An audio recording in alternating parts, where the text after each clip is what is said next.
Calder nodded, studying the projections above. Every soul on this planet is a tool.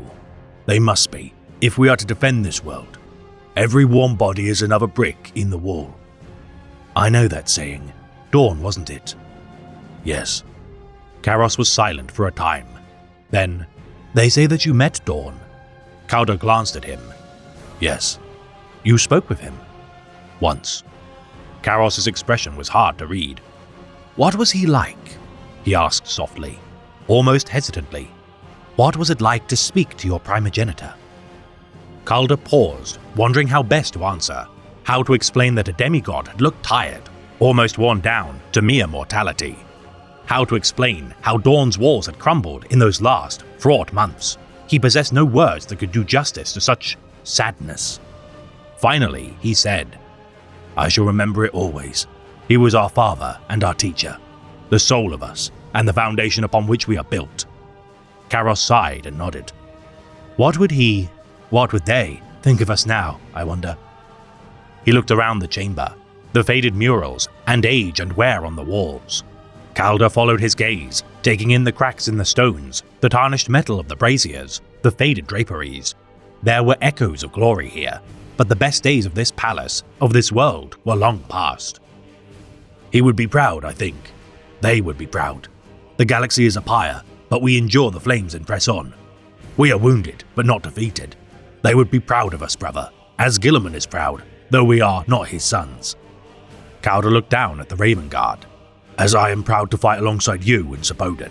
Whether this ends in victory or death, I am glad to have this moment, and to serve beside such warriors as you both. Wherever they are, whatever their fate, our Genefathers see us, and they are proud.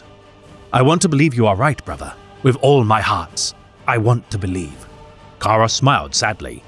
But I cannot help but feel you are wrong. That they would see us, see this, and know only disappointment. To know that all they bled for has come to this. He grunted and shook his head. Such thoughts are wasteful, though. They serve no purpose save morose rumination, and we have more important matters to discuss.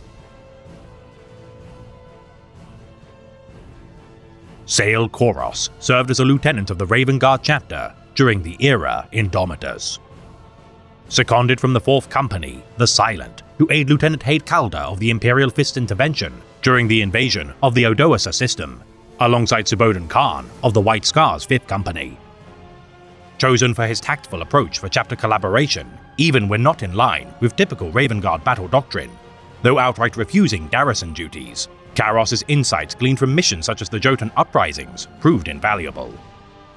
Considered small for his stature by many of his peers and cousin Astartes, his more diminutive form and knack for geopolitical discourse would regardless prove a boon for his acts of sabotage and espionage.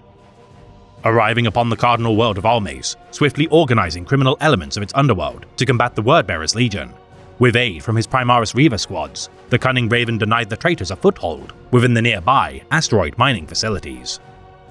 Setting traps, kill boxes and ambushes in attempts to blunt the Wordbearers' advance on the ground. As Saboden drove back enemies from orbit, Dark Apostle Lakmu's attempts to recapture the asteroid facilities were answered with cleansing explosives. Suspicious of Cardinal Governor Aemon, instinctually aware of his keeping of secrets, as Haid Calder met with the ancient loyalist bearer of words, the Anchorite, sons of the Raven Lord and Great Khan held the line. Victorious against the Wordbearers, as the attempts of Chaos Lord Amatnim Ernabas to seize the Anchorite failed.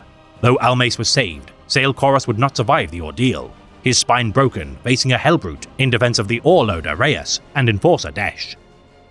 His body and that of Brother Spiros returned to the Raven Guard by Brother Deron to be interred alongside its venerated heroes.